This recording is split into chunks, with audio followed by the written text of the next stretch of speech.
Hello everyone. তো আজ হচ্ছে রবিবার, তো আমি শনিবারে বাবার বাড়ি থেকে এসেছি কালকে। তো আমি গেছিলাম হচ্ছে সোমবারে, আর শনিবারে হচ্ছে গিয়ে সকাল 6:30 থেকে মানে চলে এসেছি আর কি, বাবার বাড়িতেই নেমেছিল।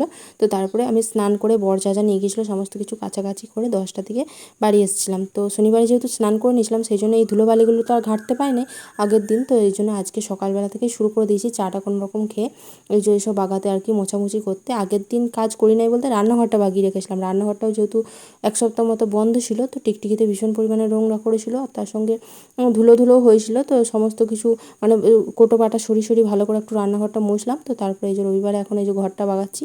তো এমনিতেও তো এক সপ্তাহ 2 সপ্তাহ পর পর ঘরটা মোছামুছি করি, তার মধ্যে যেহেতু এক সপ্তাহ ছিলাম না, ধুলোর পরিমাণটা যেন বেশিই হচ্ছে। মানে ঘর বন্ধ থাকলে কী হয়, ঘরের বেশিই যেন নোংরা হয় আমার মনে হয়। তো এসে পর মনে হয় না পরিষ্কার করে মানে থাকতেই আমার খুব কষ্ট হয়। কিন্তু কালকে যেহেতু স্নান করে এসেছিলাম, কিছু করার ছিল না, তো আজকে এই জন্য বাগাচ্ছি। আর এদিকে আল্লাটা থাকে বলে না ভীষণ পরিমাণে মানে ঝুল পড়তে থাকে, আর ধুলোগুলোও যেয়ে না ওই কোণটাতে জমতে থাকে আর কি, ঝাঁট দিয়ে ধুলোগুলো উড়ে উড়ে যেয়ে কোণটাতে জমতে থাকে। তো সেইগুলোই আর কি ভালো করে পরিষ্কার করে নিলাম আল্লাটা সরিয়ে। তো চলো এরপর খাটটা পরিষ্কার করার পালা।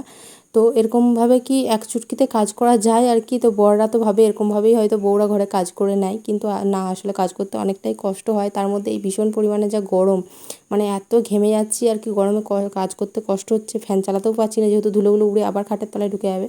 তো খাটের তলটাও ভালো করে একটা স্টিলের রডকে বেঁধে ঝাঁট দিলাম আর কি। তো তারপরে এই যে এখন সন্ধ্যাবেলায় মেয়ে বলছিল যে চিড়ের পোলাও খাবো, তো তাই একটু বেশি করেই করছি ওর জন্য আমাদের জন্য। তো চলো আজকের মতো টাটা।